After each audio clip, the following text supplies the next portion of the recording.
Z novinarjem se ukvarjam, odkar sem na gimnaziji, v 3. razredu gimnazije postal urednik glasila. In takrat že začel pisati za Delo, Primorske novice, Anteno, Stop in druge revije. Torej, najmanj tam blizu 49 let. Jaz sem zgodaj opazil, da znam pisati in sem menil, da lahko najlažje in najboljše se izražam in delam ta poklic. Novinarstvo mi je dalo veliko znanja. Verjetno v nobenem drugem poklicu ne bi izvedel in dobil toliko izkušenj kot v novinarstvu. Vzelo mi pa je veliko časa, ker sem zapravil v bistvu celo življenje zato, da sem bil kot v nekakšnem transu v tem poklicu. Sicer pa največji vtis je name naredilo dejstvo, ki ga opažam zadnja leta, to, da so ljudje, da začenja splošno znanje siromašiti in nakljub poplavi informacij. Soočal sem se z veliko temami, mogoče je najbolj recimo izstopala tema pogovori ali pa pisanje o vzponih in padcih tajkunov, recimo o pisanje o morju, o padcih nekaterih županov, pa recimo o drugem tiru. Da bi se zaradi novinarstva mi podaril svet, se mi ni zgodilo. Razočaranje je veliko.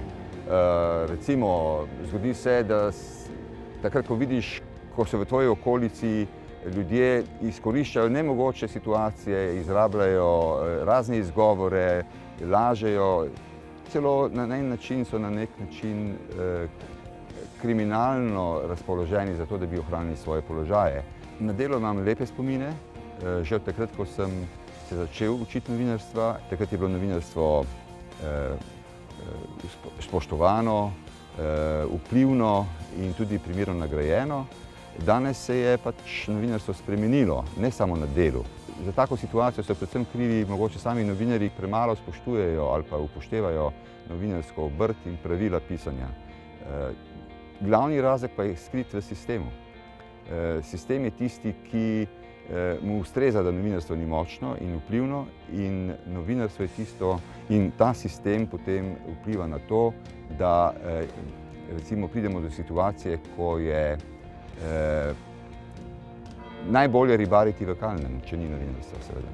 V dobršni meri je napredovalo s tehnologijami in z obilico znanj, po drugi strani pa je preveč opuščalo temeljna vodila. Novinarstvo bo ostalo, samo da bo drugačno.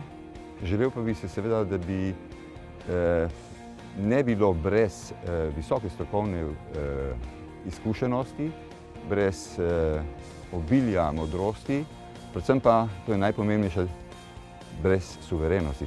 Brez tega ne more biti. Novinarjem svetujem, da zato, ker bolje obvladajo nove tehnologije, naj ne zanemarjajo stika s starejšimi novinarji.